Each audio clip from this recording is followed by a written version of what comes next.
نہ میں وہابی نہ میں بابی، میں ہوں مسلم علمی کتاب۔ جلوس کے اندر ہزاروں بندہ ہوتا ہے اور جیسے ہی زور کی نماز کا وقت ہوتا ہے 99% لوگ اپنے گھروں کو لنگر اور نیاز لے کے چلے جاتے ہیں، مسجد میں 1% لوگ بھی مشکل سے جاتے ہیں، اور تھوڑی دیر پہلے لگ رہا ہوتا ہے کہ اس وقت دنیا میں اگر سب سے بڑے عاشقان رسول ہیں تو وہ اس مجمع کے اندر موجود ہیں۔ دوسری طرف 10 محرم کے جلوس کے اندر لگ رہا ہوتا ہے کہ آج اگر کوئی بھی یزید سامنے آئے گا وہ بچے گا نہیں، کیونکہ یہ عاشقان حسین نکلے ہوئے ہیں۔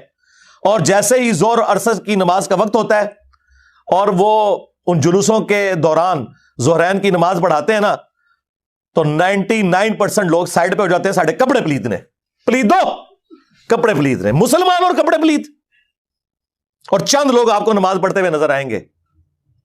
یہ پریکٹیکلی مسلمانوں کی حالت ہے، اور ان مسلمانوں کو قرآن کو آگ لگانے کے اوپر غصہ آ جاتا ہے۔ بہت اچھی بات ہے، لیکن قرآن کو آگ تو آپ لوگوں نے پریکٹیکلی لگا دی ہوئی ہے، قرآن کی کسی بات کے اوپر عمل نہیں کر رہے۔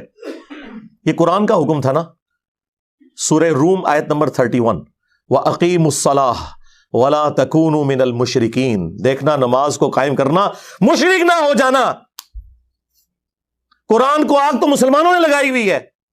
قرآن چیخ چیخ کے کہہ رہا ہے کہ جو نماز نہیں پڑھتا وہ پاکستان کے شناختی کارڈ میں مسلمان ہے، اللہ کے ہاں وہ مسلمان نہیں ہے۔ صحیح مسلم میں یہ حدیث لکھی رہ گئی 246 کہ بندے کے کفر اور ایمان، شرک اور اسلام کے درمیان فرق کی نماز ہے۔ حدیث مسلم میں ہی لکھی رہ گئی کہ ابن مسعود رضی اللہ تعالیٰ عنہ کہتے ہیں کہ جماعت کے ساتھ نماز پڑھنا یہ سنت خدا ہے جو اللہ نے انہیں عطا کی، اگر اسے چھوڑ دو گے تو برباد ہو جاؤ گے۔ رسول اللہ کے زمانے میں اگر کوئی بیمار بھی ہوتا اور 2 بندوں کے سہارے مسجد میں آ کے نماز پڑھ سکتا تو اس کی کوشش ہوتی کہ میں مسجد میں جماعت سے نماز پڑھوں، کہیں مجھے منافق نہ شمار کر لیا جائے۔ جماعت چھوڑنے پر رسول اللہ کے زمانے میں سمجھا جاتا تھا صلی اللہ علیہ وآلہ وسلم کہ بندہ منافق ہے۔ صحابہ کرام کو، اہل بیت کو کب معلوم تھا کہ ایسی امت بھی آنے والی ہے جو آپ سے بڑا عاشق رسول ہونے کا دعویٰ کرے گی اور نماز ایک نہیں پڑھے گی؟ تو وہ کہتے یار یہ تو بڑا آسان اسلام ہے۔ تو یہ حدیثیں تو مسلم شریف میں لکھی رہ گئیں، پریکٹیکلی کس نے عمل کیا اس کے اوپر؟ یہ حدیث ترمذی میں لکھی رہ گئی کہ ہمارا اور منافقین کا عہد نماز کی بنیاد پہ ہے، جس نے نماز چھوڑی اس نے کفر کیا۔ یہ صحابہ کرام علیہ رضوان کا فتویٰ ترمذی میں ہی رہ گیا۔ عبداللہ بن شقیق تابعی کہتے ہیں کہ صحابہ کرام علیہ رضوان تارک الصلاح کے سوا کسی کی تکفیر نہیں کرتے تھے، صرف بے نمازی کو وہ کافر سمجھتے تھے، تصور کرتے تھے۔ اندازہ کریں، یہ ترمذی میں لکھا رہ گیا جناب۔ ہاں، ہم جب چیخ چیخ کے یہ باتیں بیان کرتے ہیں، لوگ کہتے ہیں یار یہ کس قسم کی باتیں کر رہے ہیں، یہ کہاں پہ لکھی ہوئی ہیں؟ سرکار کتابوں میں لکھی ہوئی ہیں۔ یہی تو ہم آپ سے کہہ رہے ہیں کہ مرنے سے پہلے اے مسلمان کر لے اس پہ غور، کتابوں کا خدا اور ہے، بابوں کا خدا اور۔ یہ حدیث ابو داؤد میں ہی لکھی رہ گئی کہ بچہ جب 7 سال کا ہو جائے تو اسے نماز کا حکم دو، 10 سال کی عمر میں اسے سزا بھی دو، اور 10 سال کے بچوں کے بستر بھی الگ کر دو۔ یہ ابو داؤد میں لکھی رہ گئی حدیث۔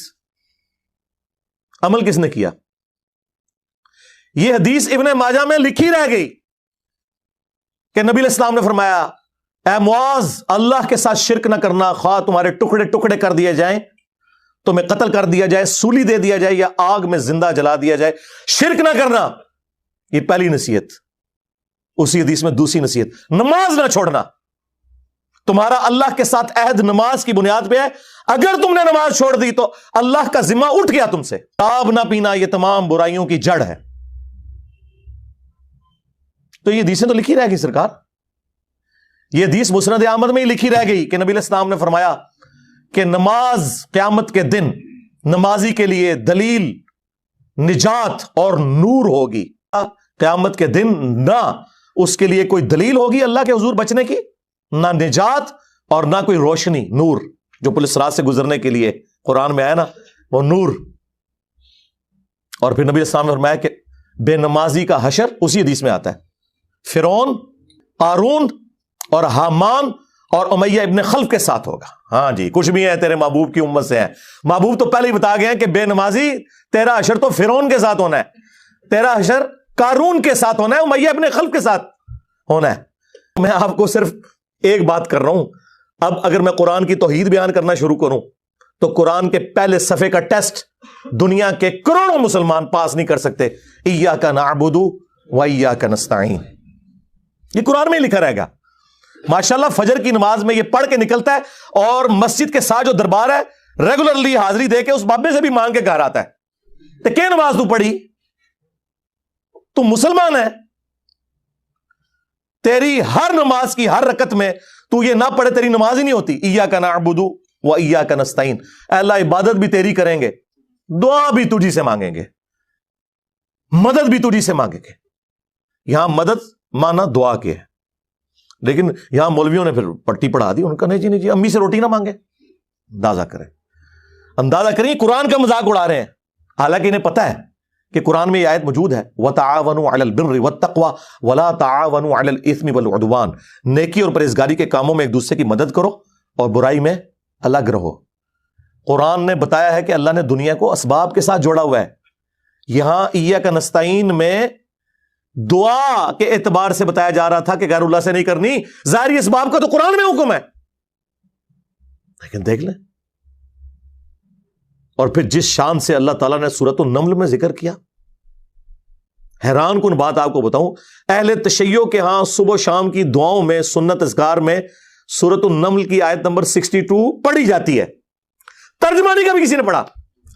اور ہمارے جن اسٹوڈنٹس نے پڑھا جو شیعہ مکتب سے تعلق رکھتے تھے، کیونکہ میں نے اس آیت کو اتنی دفعہ کوٹ کیا، انہوں نے کہا ہم تو یہ صبح شام پڑھتے ہیں، ترجمہ پڑھا تو انہوں نے کہا یار یہ آیت پڑھ کے بھی سب سے زیادہ شرک ہم کر رہے تھے. کیونکہ اس آیت کے اندر کیا لکھا ہے؟ امن یجیب المضطر اذا دعا، بھلا بتاؤ کون ہے جو تکلیف میں گھرے ہوئے شخص کی فریاد کو سنتا ہے، وَيَكْشِفُ السُّوءَ، اور اس سے اس کی برائی کو تکلیف کو دور کر دیتا ہے، وَيَجْعَلُكُمْ خُلَفَاءَ الْأَرْضِ، اور تمہیں اگلوں کا خلیفہ کرتا ہے زمین پر، تمہارے ماں باپ کے مرنے کے بعد تمہارے مرنے کے بعد تمہاری اولاد کو. اَإِلَٰهٌ مَّعَ اللَّهِ، کیا اللہ کے ساتھ کوئی اور معبود بھی ہے؟ قلیلا ما تذکرون، لیکن بہت کم ہی تم نصیحت حاصل کرتے ہو. بالکل صدق اللہ العظیم، بہت کم لوگوں نے نصیحت حاصل کی. اس آیت میں کلیئر کٹ لکھا ہے کہ جو اللہ کے سوا کسی اور سے دعا کرتا ہے گویا وہ اسے خدا بنائے ہوئے ہے. یا علی مدد کا مطلب سادہ نہیں ہے، اس کا مطلب ہے کہ آپ نے مولا علی کو اللہ کے مقابلے پر خدا تصور کر لیا. نہیں جی ہم تو انہیں اللہ کا بندہ مانتے ہیں. نہیں جناب، قرآن تو یہ کہتا ہے کہ اللہ کا بندہ مان کے یا بغیر بندہ مان کے. جب تمہارا یہ عقیدہ ہے کہ اللہ کے سوا کوئی تمہاری تکلیف دور کر سکتا ہے، جی پیچھے اللہ ہی ہے. اچھا اللہ پیچھے رکھنے ہستے؟ یہ دیکھیں حدیث میں لکھا ہوا نماز کا طریقہ، پیچھے تھے اتنے بھی نبی علیہ السلام نے. نبی علیہ السلام پیچھے رکھنے کے لیے، میرے نبی سا ہے ہی کوئی نہیں، تیرے بابے تھے شاہ ہی کوئی نہیں. اللہ پیچھے، رسول پیچھے، آگے تمہارے بابے. عزتیں اویل کی ہیں تم نے اللہ اور اس کے رسول کے نام کے اوپر، چندے کھائے ہیں تم نے رسول اللہ کے نام کے اوپر صلی اللہ علیہ وآلہ وسلم، سواریاں سوار کی ہیں تم نے مکے اور مدینے کے نام کے اوپر، اور غداری کی ہے اپنے دین کے ساتھ. ممبروں پہ چڑھ کے کہتے ہو قرآن و حدیث ڈائریکٹ نہ پڑھنا گمراہ ہو جاؤ گے. واہ، یہ کوئی یہودی یا نصرانی آ کے بات کرے ہم منہ توڑ دیں. جس طرح آج آگ لگانے کے اوپر قرآن کو ہمیں کتنا غصہ چڑھا ہوا ہے. تیرا مفتی ہر جمعے کو کھڑا ہو کے کہ قرآن اور بخاری ڈائریکٹ نہ پڑھنا گمراہ ہو جاؤ گے. آگ تو یہ لگا رہا ہے، وہ آگ تو ایک دن تھی، اس سے کوئی فرق نہیں پڑا. قرآن کے ملینز آف کاپیز دنیا میں موجود ہیں، ملینز آف حافظ قرآن ہے. قرآن کو کوئی آگ نہیں لگا سکتا، دنیا سے ختم نہیں کر سکتا. اصل جو چور چھپا ہوا ہے نا وہ تیرے اندر چھپا ہوا ہے. جو یہ علماء ہے شیاطین، جنات اور انسانوں میں سے شیاطین، جو تمہیں یہ کہہ رہے ہیں قرآن ڈائریکٹ نہ پڑھنا گمراہ ہو جاؤ گے، اور تم کہتے ہو مفتی صاحب نے فرما دیا. سبحان اللہ.